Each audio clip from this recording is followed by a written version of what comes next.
আমাদের এর পরের টপিক হচ্ছে অ্যাসিড এবং ক্ষারকের ব্যবহার। এতক্ষণ তো আমরা প্রকৃতিতে প্রাপ্ত যে অ্যাসিডগুলো, লেবুর রস, তারপর হচ্ছে যে বিভিন্ন ফলমূল খাই সেগুলো কী ধরনের অ্যাসিড থাকে সেগুলো নিয়ে পড়াশোনা করলাম। বাট রিয়েল লাইফেও তো আমরা আরও অনেক ধরনের অ্যাসিড এবং ক্ষার ব্যবহার করি। সো সেগুলো নিয়ে একটু পড়াশোনা করবো এখন। এই যে স্লাইডটা বা এই সামনের কয়েকটা স্লাইডে যা পড়াবো সবগুলো হচ্ছে মুখস্থের মতো, তোমাকে মনে রাখতে হবে, জাস্ট আর কিছু করার নাই। তোমরা জাস্ট বুঝবা যে এই কাজে এই অ্যাসিডটা বা এই ক্ষারটা ব্যবহার করা হয়, তারপর হচ্ছে নৈবেদ্যিকে আসার জন্য মুখস্থ করে নিতে হবে, আর কিছুই নেই, জাস্ট আমি বলে যাচ্ছি। প্রথমে হচ্ছে ব্লিচিং পাউডার। ব্লিচিং পাউডার কীভাবে তৈরি হয়? ক্যালসিয়াম হাইড্রোক্সাইড এবং ক্লোরিন গ্যাসের বিক্রিয়া ঘটিয়ে। চুনের পানিতে যেই পদার্থটা থাকে ক্যালসিয়াম হাইড্রোক্সাইড, এটা এবং ক্লোরিন গ্যাস একসাথে মিক্স করে বা এটা বিক্রিয়া ঘটিয়ে, তারপর আছে আরও অনেক প্রক্রিয়া আছে, জাস্ট মিশালি হয় না, বিক্রিয়া ঘটিয়ে ব্লিচিং পাউডার তৈরি করা হয়ে থাকে। এখানে বিক্রিয়াটা লেখা আছে, বিক্রিয়াটা যেহেতু তোমাদের বইতে নাই সো আমি বুঝালাম না, কারো যদি খুব ইচ্ছা থাকে দেখে নিতে পারো। বিক্রিয়াটা খুব একটা এখন দরকার নেই, এসএসসিতে এবং এসএসসিতে লাগতে পারে। সো প্রথম স্লাইডে আমরা কি বুঝলাম যে ব্লিচিং পাউডার তৈরি হয় ক্যালসিয়াম হাইড্রোক্সাইড, চুনের পানিতে যেটা থাকে, এবং ক্লোরিন গ্যাসের বিক্রিয়ায় ব্লিচিং পাউডার তৈরি হয়, যেটা আমরা হচ্ছে টয়লেট পরিষ্কারের কাজে ব্যবহার করে থাকি। তারপর হচ্ছে এই যে লাইম ওয়াটার, ক্যালসিয়াম হাইড্রোক্সাইড যেটার কথা বলছিলাম, এটাকে লাইম ওয়াটার বলে। ক্যালসিয়াম হাইড্রোক্সাইডের পাতলা দ্রবণ চুনের পানি বা লাইম ওয়াটার নামে যেটা পরিচিত, সেটা আমাদের ঘরবাড়ি হোয়াইট ওয়াশের কাজে ব্যবহার করা হয়। আমাদের ঘরবাড়ি যে পরিষ্কার করার কাজে বা হোয়াইট ওয়াশ করার কাজে ব্যবহার করা হয়। এরপরে কি আছে? এরপরে হচ্ছে পানি এবং ক্যালসিয়াম হাইড্রোক্সাইডের তৈরি একটা পেস্ট বা হচ্ছে মিল্ক অফ ম্যাগনেসিয়া নামে, মিল্ক অফ লাইম নামে পরিচিত, যা পোকামাকড় দমনে ব্যবহার করি আমরা। পানি এবং ক্যালসিয়াম হাইড্রোক্সাইডের তৈরি একটা পেস্ট যেটার নাম হচ্ছে মিল্ক অফ লাইম, এটা হচ্ছে পোকামাকড় দমনের কাজে ব্যবহার করা হয়। এরপরে কি আছে? এরপর হচ্ছে আমাদের পেটে কিন্তু নানা ধরনের অ্যাসিড থাকে। আমাদের খাদ্যগুলো হজম করার জন্য বা আমাদের যে খাবারগুলো খাই সেগুলোর সাথে অনেক ব্যাকটেরিয়া থাকে, সেগুলোকে কিল করার জন্য পেটের ভিতর আল্লাহ প্রদত্ত কিছু হচ্ছে অ্যাসিড থাকে। বাট কোনো কারণে আমাদের খাবার দাবার অনিয়মের কারণে বা অন্য কোনো কারণে আমরা যদি সেই অ্যাসিডের পরিমাণটা যদি বেড়ে যায়, তখন সেটাকে প্রশমিত করার জন্য আমরা অ্যান্টাসিড জাতীয় ওষুধ খাই। সো এখানে একটা ইন্টারেস্টিং ব্যাপার, ধরো আমরা তো বলছিলাম যে অ্যাসিড এবং ক্ষার হচ্ছে পদার্থের দুইটা ধর্ম। এখন পদার্থের আরও কিছু ধর্ম আছে, যেমন ধরো গরম একটা ধর্ম, ঠান্ডা একটা ধর্ম। এখন একটা পদার্থ যদি গরম হয়, সেইটাকে যদি আমরা ঠান্ডা করতে বা সেই গরম পদার্থটা গরম ধর্মটা যদি পরিবর্তন করতে চাই, তখন কি করব? তার বিপরীত ধর্মের জিনিসটা অ্যাড করব, ঠান্ডা অ্যাড করব, তাহলেই পদার্থটা ঠান্ডা হয়ে যাবে। ঠিক এরকম একটা পদার্থ যদি অ্যাসিডিক থাকে বা এক জায়গায় অ্যাসিড থাকে, সেটাকে প্রশমিত করার জন্য বা সেটাকে ধ্বংস করার জন্য আমরা কি ব্যবহার করব? ক্ষার ব্যবহার করব, মানে তার বিপরীত ধর্মী কিছু একটা ব্যবহার করব। সো এখানেও যেহেতু অ্যাসিড তৈরি হয়েছে, সো ক্ষার জাতীয় কিছু একটা ব্যবহার করব।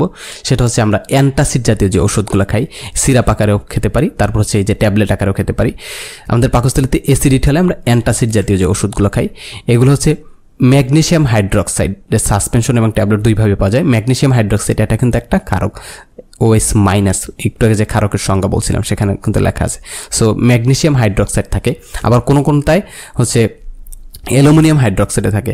ম্যাগনেসিয়াম হাইড্রোক্সাইড এর সাসপেনশন মিল্ক অফ ম্যাগনেসিয়াম নামে পরিচিত। এই যে এইটার ম্যাগনেসিয়াম হাইড্রোক্সাইডের সাসপেনশন মিল্ক অফ ম্যাগনেসিয়াম নামে অধিক পরিচিত। এটা কখনো কখনো অ্যান্টাসিড জাতীয় ওষুধগুলোতে শুধু ম্যাগনেসিয়াম হাইড্রোক্সাইড না, অ্যালুমিনিয়াম হাইড্রোক্সাইডও থাকে। এই হচ্ছে আমাদের অ্যাসিডিটির জন্য যেটা খাই সেটার বিশ্লেষণ, যাই বলো। তারপর হচ্ছে ফলমূল বা শাকসবজিতে যে সকল অ্যাসিড থাকে সেগুলোকে জৈব অ্যাসিড বলে। ফলমূল যে আগের স্লাইডে অনেকগুলো আগের স্লাইডে যেটা পড়ছিলাম। সো এরপর হচ্ছে এদেরকে খাওয়া যায় এবং কোনটি মানবদেহের জন্য অত্যাবশ্যকীয়। সব অ্যাসিড যে মানবদেহের জন্য ক্ষতি করে এরকমও না। এর পরের স্লাইডে আমরা দেখবো যে ক্ষতিকর অ্যাসিডগুলো, বাট আমরা এতক্ষণ পর্যন্ত যে অ্যাসিডগুলো দেখলাম সবগুলো হচ্ছে মানবদেহের জন্য প্রয়োজনীয়। যেমন অ্যাসকারবিক অ্যাসিড, যা হচ্ছে ভিটামিন সি বলে আমাদের কাছে পরিচিত, এর অভাবে মানবদেহে স্কারভি রোগ হয়। ভিটামিন সি এর অভাবে আমরা জানি স্কারভি রোগ হয়। এর কারণ হচ্ছে অ্যাসকারবিক অ্যাসিড, এইটার হচ্ছে পরিমাণটা শরীরে কমে গেলে, এর অভাব বোধ করলে মানুষের শরীর, তখন স্কারভি রোগ হয়। এরপরে কি আছে?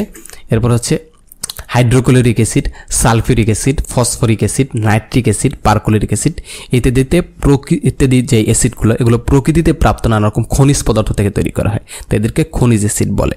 মিনারেল অ্যাসিড বলা হয়ে থাকে।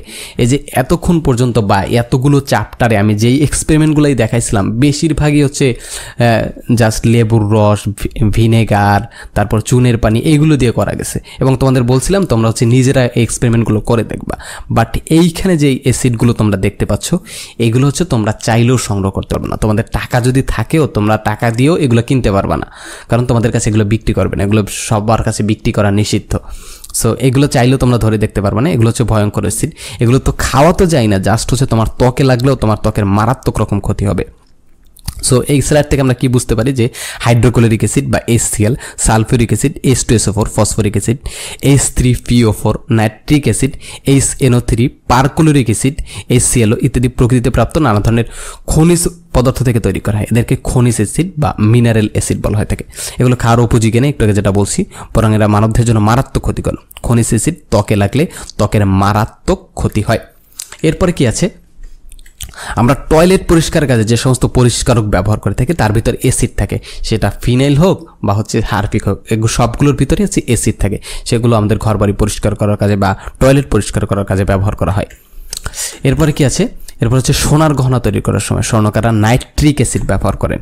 সোনার গহনা তৈরি করে যে সময় তারা হচ্ছে নাইট্রিক অ্যাসিড ব্যবহার করেন। এছাড়া হচ্ছে তোমরা কিছুদিন আগে নিউজ বেরোছিল, ওইটা দেখছো কিনা জানি না, ছাই থেকে স্বর্ণ উৎপাদন করে, মানে এই যে স্বর্ণের দোকানের যেই আগুনের ছাই সেগুলো থেকে আবার স্বর্ণ আহরণ করা যায়, সেখানেও কিন্তু নাইট্রিক অ্যাসিড ব্যবহার করা হয়।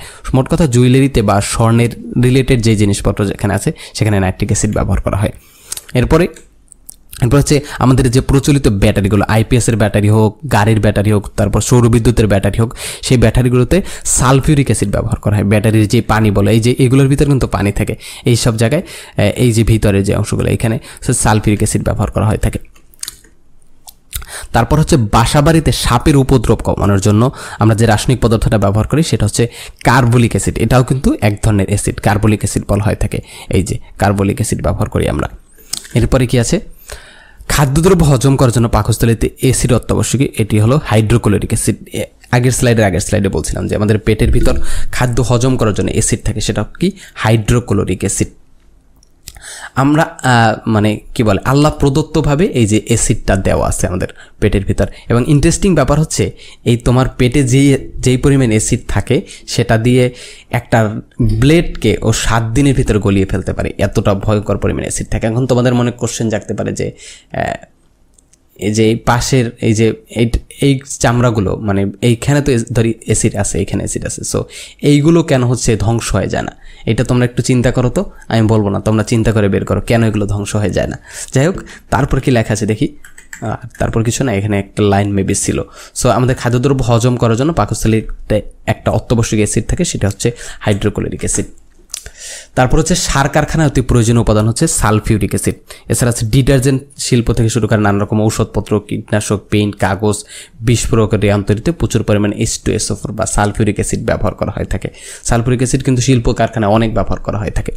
একটা দেশ কতটা শিল্পোন্নত তা বিচার করা হয় ওই দেশ কতটুকু H2SO4 বা সালফিউরিক অ্যাসিড ব্যবহার করে তার উপর ভিত্তি করে। মানে একটা দেশ যদি H2SO4 বা সালফিউরিক অ্যাসিড বেশি ব্যবহার করে তার মানে কি সে দেশে শিল্প কারখানা বেশি, এবং শিল্প কারখানা বেশি থাকলে তো সেদের শিল্পোন্নত হবেই, তো উন্নত হবে। সেই জন্য বলা হয়ে থাকে যে একটা দেশ কতটা শিল্পোন্নত তা বিচার করা হয় ওই দেশে কতটুকু H2SO4 ব্যবহার করে সেটার উপর। সো এই ছিল আজকের ক্লাসে অ্যাসিড এবং ক্ষারকের ব্যবহার। এই ক্লাসটাই বোঝানোর মতো কিছু ছিল না, সো এই জন্য খুব একটা বুঝাই না, জাস্ট হচ্ছে বলে গেছি। কারণ এখানে কি বুঝাবো আমি, সাপ মারার জন্য অ্যাসিড ব্যবহার করা হয়, এটা এখন এখানে বোঝানোর কি আছে? সো সাপ কীভাবে মারা যায় এটা কি দেখাবো? যাই হোক, এই ছিল আজকের ক্লাসটা কেমন লেগেছে অবশ্যই তোমরা জানাবা, এবং ক্লাসে এই বিষয়ে যদি কোনো কোশ্চেন থাকে অবশ্যই করতে পারো, আমি কোশ্চেনে অ্যান্সার দেওয়ার চেষ্টা করব। আর তোমরা কোন জায়গা থেকে আমাদের ক্লাস দেখছো অবশ্যই জানাবা, কারণ তোমরা বিভিন্ন জায়গা থেকে ক্লাস দেখছো দেশের, সেটা জেনে আমরা মানে আমাদের এই জিনিসগুলো, তোমাদের কমেন্টগুলো আমাদের অনেক ইন্সপায়ার্ড করে পরবর্তী ক্লাসগুলো রেকর্ড করার জন্য। সো এই ছিল আজকের ক্লাসে, এতক্ষণ সাথে থাকার জন্য অসংখ্য ধন্যবাদ। দেখা হবে পরবর্তী কোনো ভিডিওতে। টিল দেন টেক কেয়ার, আসসালামু আলাইকুম।